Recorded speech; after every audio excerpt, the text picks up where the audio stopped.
Bonjour, je suis Christine Cuisinier, pharmacienne et experte en dermocosmétiques naturels.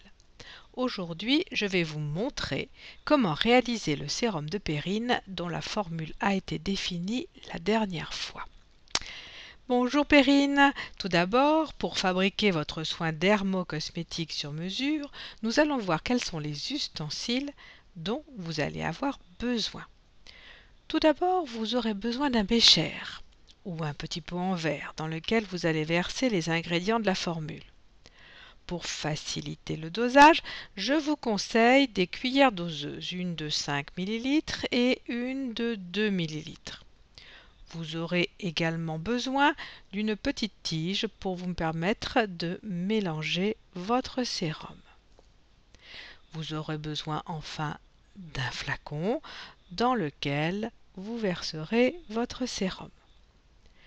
Tout ce matériel aura besoin d'être nettoyé et désinfecté, même si on ne craint pas trop les bactéries, car celles-ci adorent l'eau ou les préparations à base d'eau comme les crèmes. En revanche, elles ne prolifèrent pas du tout dans une huile. Vous nettoierez bien tout votre matériel.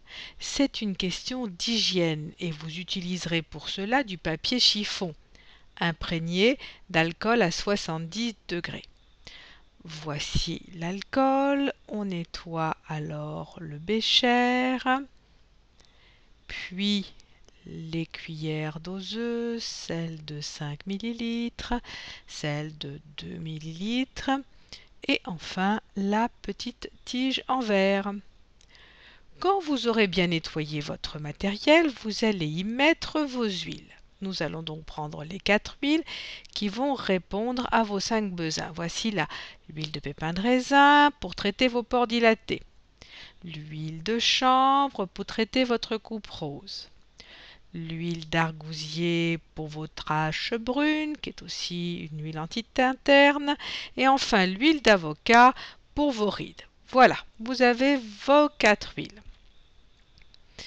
Vous n'oublierez pas non plus d'y ajouter les ingrédients que nous vous avions conseillés, comme les huiles essentielles, l'huile essentielle de géranium rosa pour vos pores dilatés, mais également l'huile essentielle de carotte pour votre teint terne et enfin la vitamine E pour protéger le tout. Maintenant, procédons à la fabrication de votre sérum Perrine. Alors, nous allons d'abord mettre de l'huile de pépin de raisin.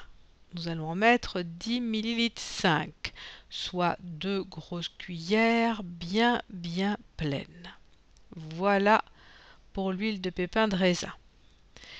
Nous allons passer maintenant à l'huile de chanvre qui a exactement la même quantité d'huile. Donc l'huile de chanvre, une première cuillère de 5 ml, une deuxième cuillère de 5 ml qui est versée dans le bécher. Voilà. Nous passons maintenant à l'huile d'argousier. La proportion qui avait été définie est de 4 ml 5. Donc je verse 4 ml 5 dans le bécher. Et enfin, nous allons verser la dernière huile qui est l'huile d'avocat pour lequel nous avions défini également 4 ml 5, donc une grande cuillère de 5 ml. Voilà, nous en avons fini pour les huiles. Maintenant, nous rajoutons la vitamine E, qui est donc antioxydante, et nous avions défini qu'il en fallait 10 gouttes. 1, 2, 3, 4, 5, 6, 7, 8, 9, 10. Voilà.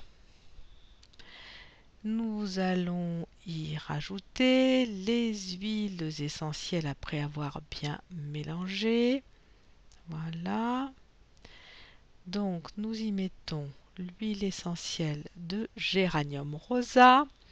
Nous en avions suggéré 15 gouttes. Donc ça c'est très bien pour vos pores dilatés particulièrement. Et en plus, elle est circulatoire et anti-infectieuse. Voilà. Maintenant, nous allons y rajouter l'huile essentielle de carotte, 15 gouttes également. Et ça, c'est une huile qui est très riche pour le teint et très riche en molécules qui vont harmoniser votre teint. Voilà, donc maintenant nous allons le verser dans votre flacon. Vous allez après y mettre une étiquette avec la composition et la date de fabrication. Je vous conseille de noter cela sur un cahier spécial sur lequel vous pourrez aussi y indiquer vos impressions quand vous l'appliquerez sur votre peau. Cela permettra de modifier un petit peu si vous trouvez qu'elle est trop grasse ou trop sèche, Perrine. Attendez cependant un bon mois avant de changer la formule. Voilà, tenez-nous au courant des résultats et je vous dis à la prochaine fois. Merci et à bientôt. Au revoir.